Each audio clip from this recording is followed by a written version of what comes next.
السلام عليكم، ازيكم؟ اخباركم ايه؟ اتمنى يا رب تكونوا دايما في احسن صحة وفي افضل حال. رمضان كريم على الجميع يا رب. اتمنى لكم دوما صوما مقبولا وافطارا شهيا. تعودنا دايما بعد الفطار في رمضان ان نحلي، والحلو دايما في رمضان لازم يكون فيه كنافة. الكنافة اتعملت بأشكال كتير جدا، بندخل محلات الحلواني بنلاقيها بألف شكل ولون، وبنحاول نجدد وننوع في شكلها علشان منملش أو علشان نحبب أولادنا في أكلها. عملت الكنافة معاكم على القناة بأكتر من طريقة، والنهاردة كمان هقدم لكم طريقة جديدة للكنافة. طبقات كده من الخفة والجمال والطعامة والقرمشة لعشاق القرمشة. هقدمها معاكم النهاردة كنافة مع الجلاش الاتنين مع بعض في صاج واحد، في وصفة واحدة، خفة وطعامة وقرمشة وكل اللي انت هتحبيه هتلاقيه في الصاج ده او في الوصفة دي ان شاء الله. شكلها حلو وشيك وكمان سهلة ومش صعبة في عمايلها. هنسمي الله كده ونبدأ. أول حاجة بجيب لفة من الجلاش وببدأ أقطعها بالشكل ده كده وهي سليمة، يعني هي على بعضها. حابة أقولك لو عندك لفة جلاش مكسرة هتنفع معانا في الوصفة دي، وكمان لو في بواقي جلاش مثلا من وصفة تانية تقدري كمان تستخدميه، مش لازم نستخدم لفة كاملة. كمان لو حابة تستخدمي نص اللفة بس كمان تقدري تستخدمي نص لفة، ولكن احنا بنحب الجلاش، بحب كميته تكون واضحة كده على الحاجة، فاستخدمت هنا مقدار لفة كاملة من الجلاش قطعتها بالشكل ده. دلوقتي هبدأ احطها بقى في صينية واسعة كده، وهبدأ افردها وافتحها من بعضها. كل عجينة الجلاش تبقى مفتحة معايا ومتهوية بالشكل ده كده، وهنزل عليها بربع كوباية من السمنة المذابة بالشكل ده كده، بحيث ان انا اقدر اغلف معظم ورق الجلاش، علشان الجلاش ده هيدخل فرن 180 درجة على رف اوسط بدون ما اشغل الشواية عليه. هسيبه كأني بسوي صينية جلاش عادية جدا، ومن وقت للتاني في نص الوقت كده بتبدأي تقلبي، تخرجي الصينية يعني مرتين او ثلاثة، بتخرجي الصينية وتقلبيها لحد ما تتأكدي ان كل قطع الجلاش اللي عندنا اتحمرت واستوت معانا واخدت اللون الجميل اللي احنا عاوزينه. ده اول حاجة هنعملها في وصفتنا النهاردة، وهي تحضير صينية الجلاش. مفيش اسهل ولا ابسط من كده. تاني حاجة هجيب معايا هنا 3/4 كيلو من الكنافة بتاعتنا المتفرزة.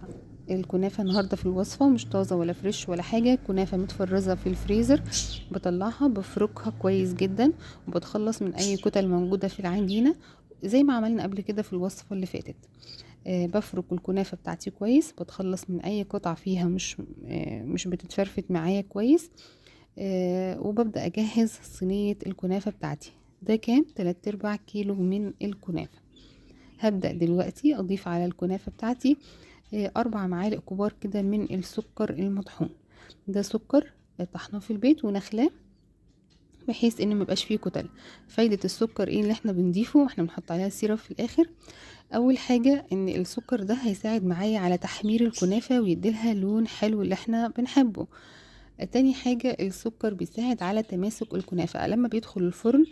طبعا هو بودرة، فغلف كل حبيبات الكنافة، فأول ما هيدخل الفرن هيتكرمل، هيمسك لي الكنافة في بعضها، فلما اطلع الكنافة ما تبقاش مفرفتة ولا تبقى مش ماسكة في نفسها. لا، ده اللي هيعمل تماسك، وده اللي هيدي التحميرة الحلوة بتاعة الكنافة اللي كلنا بنحبها. وبنسأل يا ترى الكنافة بتبقى محمرة كده وماسكة في بعضها كده ازاي؟ فانا عايزه ديسك متحمر ومتماسك وشكله حلو معايا، لما اقطع القطع تطلع معايا مظبوط. وزي ما انتوا شفتوا كده في الاول في الوصفه دي، في الوصفه اللي فاتت، انا بقطع قطعه الكنافه مفيش فتفوته كنافه واحده بتقع مني. تمام. الكميه 3/4 كيلو دي بتعمل معايا صاج 30 في 40. وزي ما قلت لكم قبل كده يا جماعه، لو هنعمل صينيه اصغر من كده هنقلل المقدار عن كده. انا ببدأ افرد الكنافة بتاعتي قبل ما احط عليها سمنة او اي حاجة عشان تبقى سهلة معايا في الفرد، واقدر اتحكم في الصاج بتاعي يبقى كله سمك واحد، ما يبقاش فيه جنب عالي وجنب واطي. فببدأ بعد كده بايديا كده زي ما قلت لكم. انا هنا لابسه جلافز النهارده عشان يساعدني ان انا ايديا ما تلزقش في الكنافه. ممكن تحطي كيس ونضغط زي ما عملنا قبل كده بصينيه اصغر حجم شويه، او ممكن بايديكي كده على كيس، او تلبسي جلافز وتضغطي على الكنافة تكبسيها كويس. بعد ما كبست الصاج بتاعي كويس هبدأ اسقيه بسمنة مذابة. وزي ما قلنا للي ما شافش فيديوهاتي قبل كده، الكنافة بتحب السمنة والسمنة بتحب الكنافة. نسقيها كويس، ما نبخلش عليها علشان ترضينا في الاخر وتطلع لنا نتيجة حلوة. في حاجات كده لو بخلنا عليها بتزعلنا، اولها الكنافة. حمرنا بعد كده بتكون صينية الجلاش بتاعتي خلصت، بدخل الكنافة على نفس درجة الحرارة 180 درجة رف أوسط، بتقعد حوالي 25 دقيقة 30 دقيقة حسب الفرن بتاعك. وفي الآخر بتطلع معايا بالشكل التحفة الجميل ده، لونها ذهبي، شكلها حلو جدا، ريحتها طبعا سمنة بلدي خطيرة خطيرة خطيرة. بس ايه، بس سيرب خفيف لان هي واخدة سكر اوريدي في العجينة، وكمان هنحط عليها اضافات تانية هتحلي معايا الوصفة، فبحط لهاش سكر او مش بحط لها السيرب كتير. هنا جبت كيس كريم، كيس دريم ويب كريم شانتيه، وضربته كالمعتاد بكوباية من المية المتلجة. وبعد كده بدأت أفرده على وش الصاج بتاعي بالشكل ده. بستخدم بستخدم تحطيه كده بأي طريقة سهلة عندك، بس أسهل حاجة ان انتي هتحطي في قمع كده وتبدأي تفردي على الكنافة. للأسف زعلت جدا وانا بصور ان الجزء ده اتقطع. كانت الكاميرا مقفولة وانا ما خدتش بالي، فبعتذر جدا. ولكن كل اللي حصل ان انا جبت الجلاش بتاعي طبعا من برد تماما، بدأت ضفته على وش الكريمة، وحمصت شوية من البندق وكسرتهم كده أنصاص وضفتهم على الوش. وبدأت أحط السيرب بتاعي أو الشربات التقيل البارد اللي احنا عاملينه مع بعض قبل كده على القناة 50 مرة، وكل مرة بقول عليه. برضو مش هتاخد أكتر من 4 أو 5 معالق كبار من السيرب، بحيث ان انا الكريمة فيها سكر، الكنافة فيها سكر، يدوب بس تحلية خفيفة. وكمان السيروب هيساعد معايا على تماسك طبقة الجلاش اللي على الوش، فمش بنكتر يا جماعة. بعد ما بسقيها بالسيروب واتأكد ان هو في كل مكان، بجيب الاسباتيولا بتاعتي كده او القطاعة او اي حاجة عندك، وهتبدأي تكبسي بيها كويس على وش الصاج بتاعك، بحيث ان احنا برضو نبيت الجلاش بتاعنا اللي مكسر على وش الكريمة، او نمكس الثلاث طبقات في بعض. بسيبها تبرد شوية في التلاجة، وبعدين ببدأ بسكينة كده مشرشرة وببدأ أقطع، بحيث ان تقطع معايا طبقة الكنافة من تحت وتطلع معايا الثلاث طبقات مظبوطة وما تكسرش معايا الكنافة.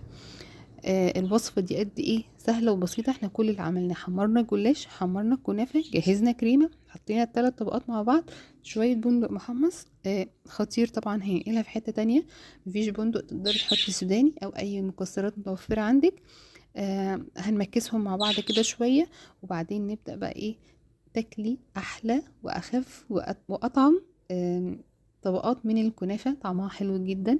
طبقة الجلاش اللي على الوش قد ايه هشة وخفيفة مع الكريمة مع البندق، خطيرة.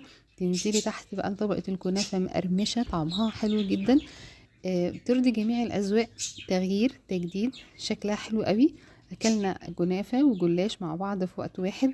كمان طبقة الكريمة اللي جوه أنا بضربها كده مع كوباية من الحليب المتلج، وبكون متعمدة ان انا بسيب فيه وش اللبن بحيث ان هو يبقى دسم كده معايا وطعمه كريمي وحلو. فبصراحة الميكس التلاتة مع بعض خطير جدا. اتمنى ان انتوا تجربوه، اتمنى الوصفة النهاردة تكون حلوة وعجبتكم، اتمنى ما اكونش ضيفة تقيلة عليكم في رمضان، واكون افدتكم بوصفاتي، واشوفكم على خير ان شاء الله بعد رمضان في وصفات جديدة. ان شاء الله هيبدأ ايام الاعتكاف، محدش ينسى يا جماعة تعتكفوا في المساجد، كفاية اكل وشرب وهزار كده ال20 يوم اللي فاتوا. نركز بقى الفترة اللي جاية ونحاول نستغلها في العبادات، وربنا يعيننا ويعينكم على الطاعة ويتقبل منا ومنكم، اللهم امين يا رب العالمين. واشوفكم على خير، وكل سنة وانتم طيبين. سلام.